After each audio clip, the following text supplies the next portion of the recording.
So glad this round is over. Look at that round 2 rank, 72,000. That is an absolute shocker. Let's vow that we never go that bad again this year. Out of all 27 rounds, that's our worst. It's only up from here.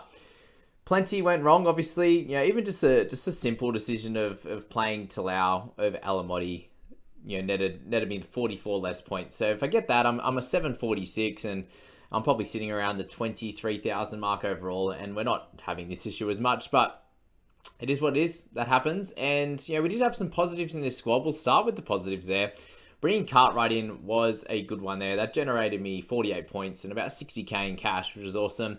The Ilias trade-in, it turns out it wasn't amazing, but, trading out Smith was good. So I did net about 25k in price rises for Ilias. And, we'd expect him to score better than 26. As I said, somewhere in the 37 to 40 range, I'll be happy with anyway. And the other benefits from this one was obviously Preston holding him. I decided to trade out Blore for Cartwright instead of Preston, so that worked out great. I didn't want to trade out Preston, but if Blore was starting, you'd expect him to score pretty well. And we spoke about Preston just having a really poor game.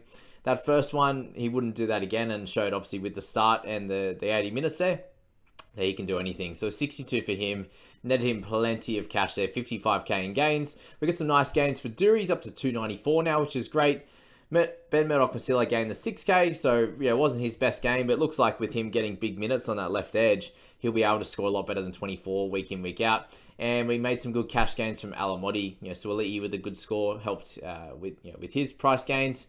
Butcher, not so good. He's down 20k. Murray, obviously not great. Haas is up a bit. Boydie is a little bit down. Hopgod is the best. Obviously, we know about that. Talau, not great. Drinky lost a bit. Cleary lost a fair bit. Miller's up a little bit over his last few weeks. And Warbrick's up as well. So, really, we look at this squad here and we go, okay, scoring-wise, not great. I traded out Smith, so I had to play Boyd at hooker. The main worry is heading into next week, for example, is got Cleary out. So I'll just put Dewey in for Cleary in that position, which is easy. I've got that half position covered. I've obviously got Hooker covered at the moment, but I don't really want to be playing Boydie every week with how bad he played. He has a buy in round 5, so we're probably looking to move him on either next week or the week after, depending how these team lists shape up. I'd like to move him up, and good chance that Cleary's going to stay in the squad. If you do trade him out, though, I wouldn't really push you away. He's obviously going to lose you a fair bit of cash, and he's got the ankle injury, which might be completely fine. But the team isn't playing super well at the moment, and they have the bye this week. I can understand why you would move to a DCE or something like that, who's 13k cheaper there. As a solid one there. Drinky needs to go out of the side, so he's the main priority. Talau is already instantly moved out for Alamotti. It looks like he'll be out for the week as well. So if you have Talau and Alamotti as your only players, then moving to one of these cheaper guys, whether it's Isaac Thompson if he keeps the spot, Hamaso, Talisac Kola, I think is a solid one as well. Suoliti, you wouldn't want to pick up this week because they have to buy in round 4. Guys like Warbrick are still solid to pick up, guys. I think he's going to have a breakout game soon. He hasn't scored a try yet, and he's still averaging 30 and making some cash there. 40, a good chance he doesn't play next week, and if he does, I think he'll be fine to still start. But really, if you got Preston, the Durys and that, they could start over him, for example.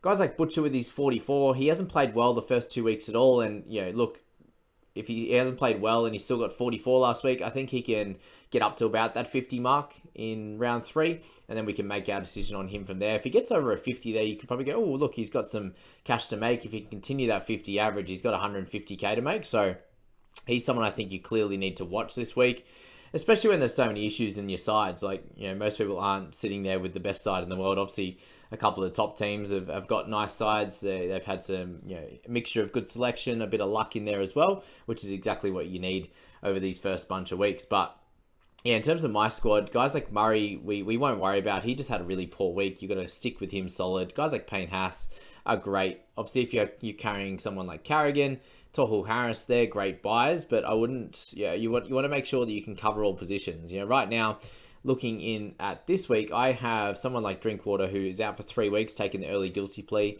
He needs to go, and I'm really interested actually, before team lists come out, in someone like Tom Chester for the 3-week play. There's a chance that, he is a fullback, so there's a chance he goes straight to that fullback role, and Val Holmes sticks at centre. There's also a chance that Chester might play in the centres there with Hiku out as well. So Hiku's out for 2 weeks with the early guilty plea. Drinky with the 3.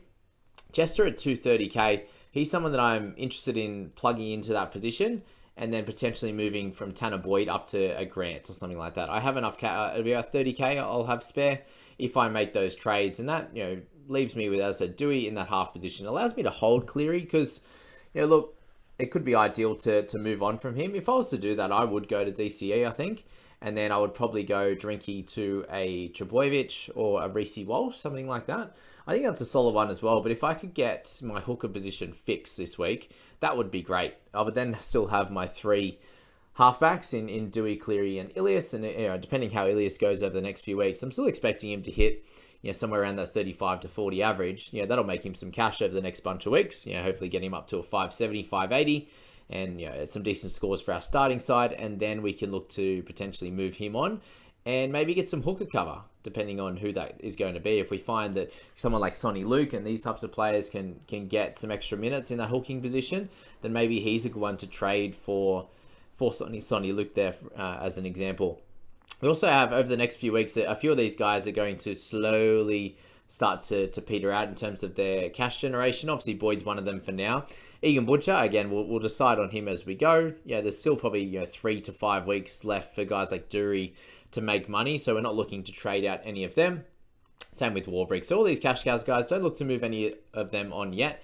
Cardi could be a play over the next few weeks, depending how his position ends up, whether Madison gets it in round 4.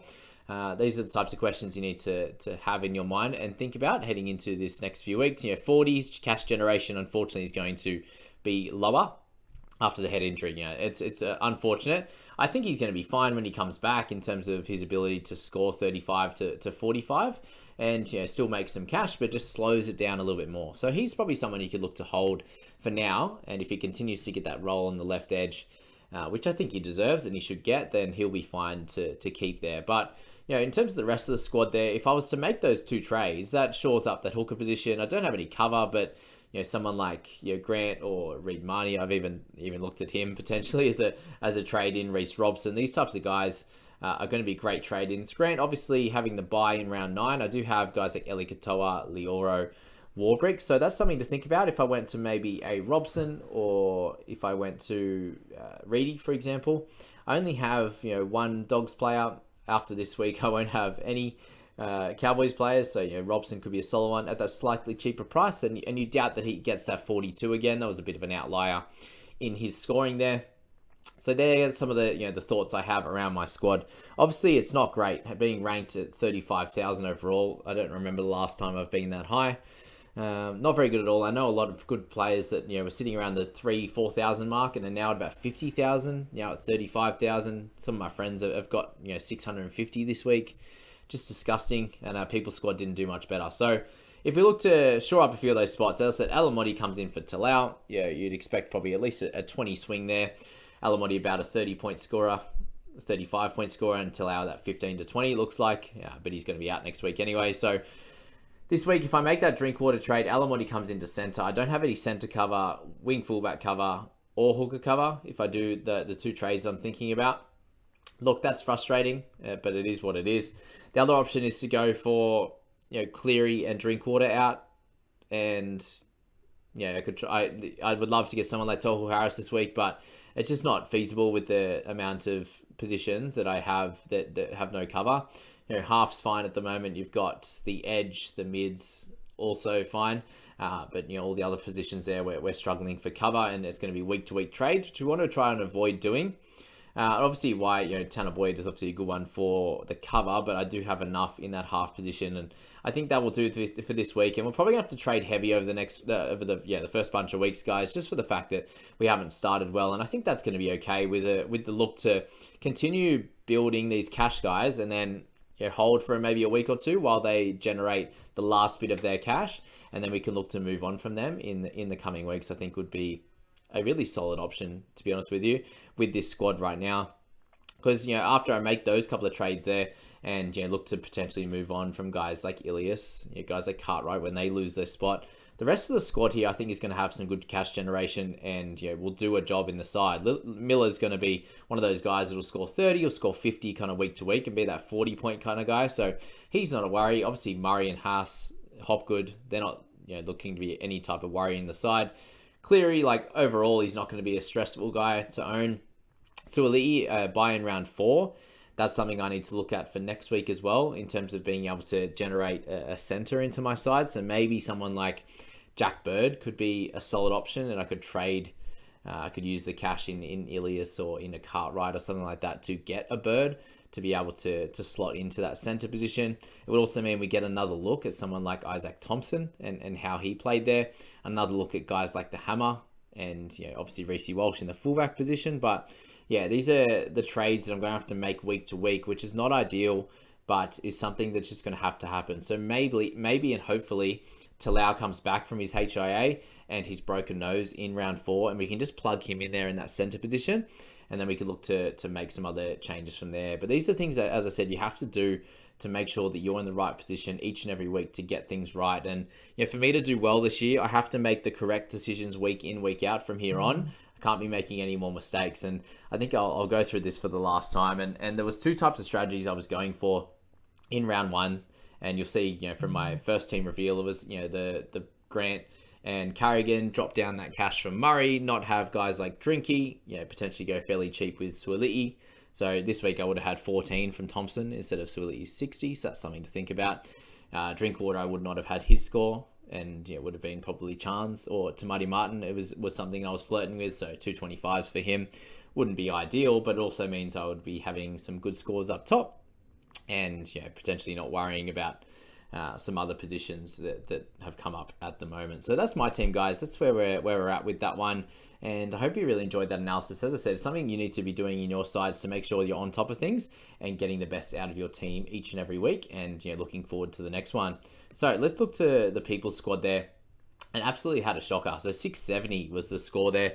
Held on to Smith this week, only making the 1 trade compared to my team making the 2. But yeah, holding on to Smith wasn't ideal. Just made the 1 trade heading into last week there. And really, none of this has worked out great at all. You got Ben Murdoch-Masila in this side with the 24. Alamotti sitting on the bench. The trade-in was Liero this week, and he did okay. Got the 41, and that was trading Luke Garner, though. So Luke Garner, 63, down to Liero's 41. So they're really... round 2 started horrendous with that Garner score. And thankfully Trent wasn't one to get a HIA early in the game. But captaining Cleary wasn't great. Up top was amazing, and that's literally only our good stuff here. We got the hooking, the mid, and the edge position absolutely flying. Halves with Dewey was great. Obviously, Smith Shields, the 29. I think him and Alamotti can do a job for this squad, to be honest with you. It's going to be crazy what we do this week. There's going to be plenty happening. This bench is just disgusting. So you look at the all emergencies outdoing all of the interchange except for Tamati Martin. So yeah, not good at all with this squad. Drinkwater needs to go. And Talau will switch with Alamotti, which is cool. And what do we do with guys like Tamati Martin? Do you just hold him and have him as cover? Do you look to downgrade Drinkwater a little bit to a Walshy, to a Hammer, something like that? Is I'd say was what we'd be looking to do. And then how are we going to go with the halves? Do we need to get another half in? Do you have to keep Martin just because he's covering 2 positions? He's got halves there where we could play Boydie this week, or does the People squad look to just kind of scrap things, go from there and just... actually you can't do it. We've got Brandon Smith. So Brandon Smith and Drinkwater are going to go. If we went down with Drinkwater, we have sort of 600 odd to play with there. So we did go down from Garner. He was a little bit more expensive. Got Lioro there, so a bit of cash in the bank, but you'll probably have 650 or so left over. If we went a fair bit down to Hammer, we could probably go into the 700s and pick up someone good. I doubt we can go all the way up to Tohu, but yeah, they're the kind of questions we need to look at in the People's squad this week. So yeah, plenty of low scores, and it's obviously going to get better. It can't really get worse. As I said, 670. I know a lot of people that got in this range. 92,298 was the rank this week.